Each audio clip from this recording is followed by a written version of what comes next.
karena tendensius akan menyangkut palsu gitu kan, menyangkut ini pokoknya bohong ini. Nah ini kemudian ada melawan hukumnya jadinya gitu, kritiknya jadi masuk ke ranah hukum, ke keonaran, ranah hukum, dan kemudian ada masuk hate speech itu ujaran kebenciannya. Mari gunakan akal pikiran, gunakan akal sehat untuk melihat sesuatu.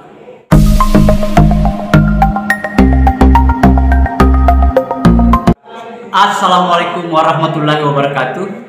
Salam sejahtera untuk kita semua, salam demokrasi dan salam pluralisme. Iya, jumpa lagi di Rahmat Channel, sahabat-sahabat. Nah, kali ini sekaitan dengan pemeriksaan saksi ahli, yaitu ahli sosiologi atas kasus Bambang Tri dan Gus Nur, yang mana kasus ini sudah masuk persidangan yang ke-8 yang menghadirkan saksi sosiolog. Nah, ini sangat menarik sahabat-sahabat karena saksi ahli ini itu memberikan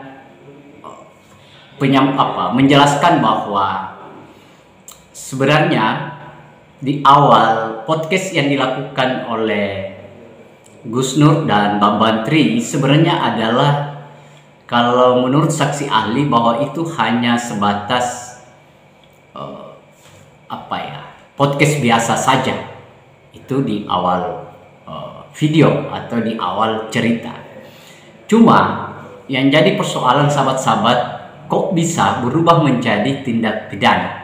Nah, itu yang menarik sahabat-sahabat, karena saksi ahli sosiolog ini mencoba melihat dari aspek sosiologinya setelah video itu dikonsumsi oleh publik, dan publik akhirnya tertarik menonton video atau podcast yang dilakukan oleh Sugi Nur dan Bambang Tri.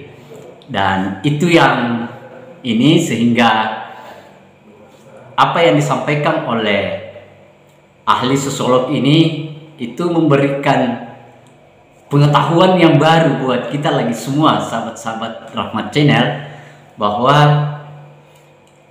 ternyata ada banyak sekali unsur-unsur sosiolog yang harus diperhatikan di dalam menyampaikan informasi tersebut.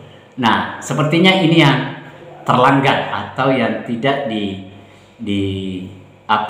dimengerti oleh Gus Nur dan Bambang Tri, sehingga dia terseret masuk di ranah hukum yang awalnya hanya podcast menurut sosiolog, bahwa itu hanya podcast biasa saja.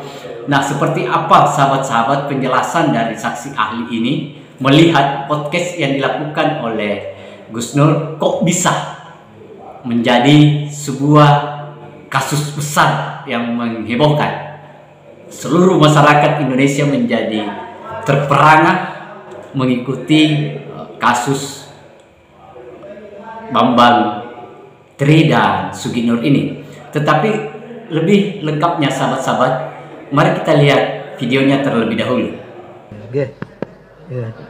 Jadi sebenarnya percakapan biasa menurut sosiologi itu kan interaksi saja. Interaksi antara interaksi antara GN dan BT dalam konteks adalah menyampaikan satu informasi yang sebenarnya masih berbau kritik awalnya itu. Mengkritik gitu ya, mengkritik. Berbau kritik ya. Awalnya kritik. Kalau kita sosial nyebutnya kritik sosial sebenarnya. Kritik sosial. Kritik sosial. Kemudian karena tendensius akan menyangkut palsu gitu kan, menyangkut ini pokoknya bohong ini. Nah ini kemudian ada melawan hukumnya jadinya gitu, kritiknya jadi masuk ke ranah hukum, ke keonaran, ranah hukum, dan kemudian ada masuk hate speech itu ujaran kebenciannya. Begitu. Nah, jadi percakapan yang awalnya saya anggap itu biasa, karena banyak kasus yang namanya orang berpodcast itu. Saya sendiri juga berkali-kali jadi narasumber podcast gitu.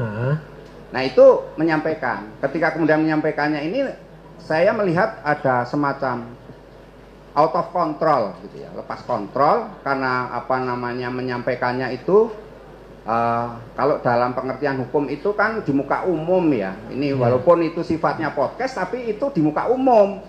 Nah, kalau sebenarnya hanya percakapan pribadi di kamar nggak direkam ya nggak ada masalah gitu ya. Nggak masalah. Kan? Orang Jawa itu ngerasani gitu ya, enggak apa-apa. Itu tapi ini kemudian menjadi masalah hukum karena kemudian ada aturan hukum yang kemudian mengait ke situ gitu. Penyiarannya disiarkan ke media sosial. Betul, menyebarkan. Sehingga kalau di media sosial itu kan dilihat orang banyak. Betul. Kan bisa kalau di media sosial di situ kontennya YouTube ya. Ya. Di situ kan bisa dilihat siapa yang melihat, yang watch berapa, yang like berapa, yang komen berapa, itu di situ. Betul. Berarti ada masyarakat netizen ya, istilahnya masyarakat. Ya, netizen. Masyarakat dunia maya ya. Itu netizen. Nah, itu kalau menurut saudara keonarannya di mana? Kalau yang sekarang ini yang untuk dakwaan yang pertama. Kalau keonaran yang mulia itu di dunia maya itu cukup pro kontra. Jadi kalimat-kalimat pernyataan-pernyataan, komentar-komentar itu sudah kategori kegaduhan di dunia maya. Nah, makanya di situ ada teori dalam sosiologi media namanya. Sosiologi media itu sosiologi yang hukum yang berkembang karena adanya media. Ya kalau bahasa orang pidana jadi munculnya ITE gitu ya. ITE jadi ini media. Jadi mengkaji mengenai media. Nah, itu netizen ini biasanya kalau sesuatu itu menarik atau istilahnya isunya itu strategis atau isunya juga tidak hanya kalau politis sih terlalu ini ya. Maksudnya isunya itu menarik perhatian gitu, itu jadinya rame. Ada yang setuju, nggak, komentarnya jadi macam-macam.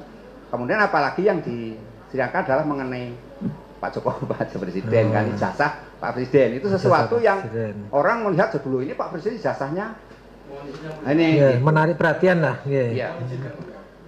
Saya minta saksi menyampaikan dengan serius, tidak ada. Nah, saya kira itu sahabat-sahabat, kita sudah lihat ya, itu penjelasan awal dari ahli sosiolog bahwa sebenarnya di awal video ini atau podcast ini memang kalau kita lihat dari sisi sosiolog bahwa itu hanya podcast biasa saja dan saya kira tidak ada unsur-unsur pidana.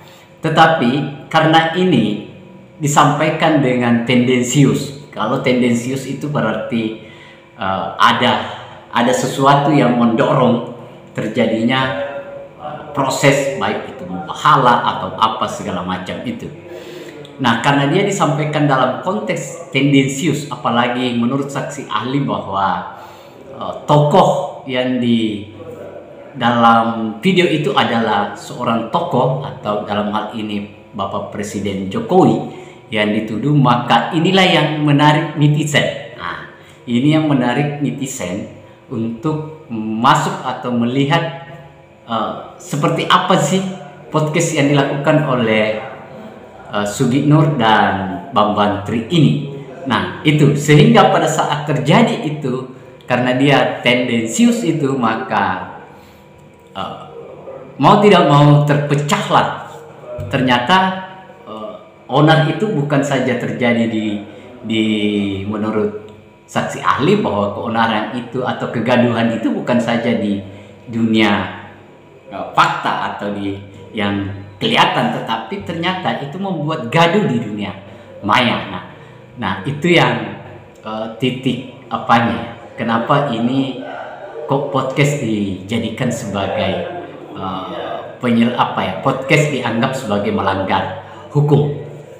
Nah itu sahabat-sahabat, jadi berawal dari situ sehingga diproseslah Bambang Tri dan Gus Nur ini, karena itu tadi membuat di dunia maya itu menjadi terpecah itu ya, ada yang pro, ada yang kontra, dan sehingga ada meresahkan di masyarakat, apalagi dengan muatan-muatan yang begitu tendensius, meyakinkan begitu, ada Qur'annya, ada sumpahnya, itu yang menyebabkan sahabat-sahabat ya, menurut keterangan saksi sosiolog, dari sisi sosiolognya. Saya kira itu sahabat-sahabat ya. Terima kasih banyak. Assalamualaikum warahmatullahi wabarakatuh. Salam demokrasi, salam pluralisme, NKRI harga mati.